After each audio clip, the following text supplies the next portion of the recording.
करते हैं आज का ये विश्लेषण। चर्चा करेंगे अचानक बढ़ती ईंधन की कीमतों और इसके असर पर। ध्यान दें, भारत में पिछले सिर्फ 10 दिनों के अंदर पेट्रोल डीजल के दाम लगातार 4 बार बढ़े हैं। इन लगातार आते झटकों को देखें तो कुल मिलाकर लगभग 7 रुपए तक का इजाफा हो चुका है। सबसे चिंताजनक बात वर्तमान स्तर है। देखिए, दिल्ली में पेट्रोल 100 रुपए के आंकड़े को पार कर गया है। आखिर इसका कारण क्या है? दरअसल इसकी जड़ें मध्य पूर्व में चल रहे एक बड़े अंतर्राष्ट्रीय तनाव में है।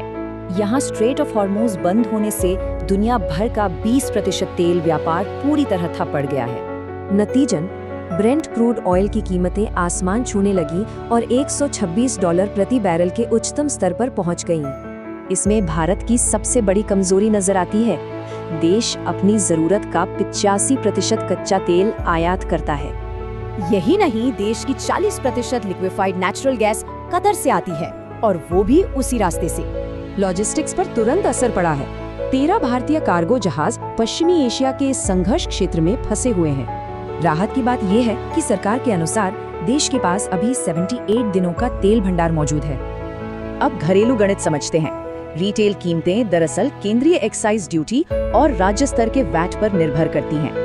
केंद्रीय सरकार ने इस दबाव को कम करने के लिए एक्साइज ड्यूटी घटाई और पुराने ऑयल बॉन्ड्स भी चुकाए। फिर भी राज्य स्तर का वैट अलग अलग होता है, इसलिए कुछ राज्यों में ईंधन पर ज्यादा टैक्स लगता है।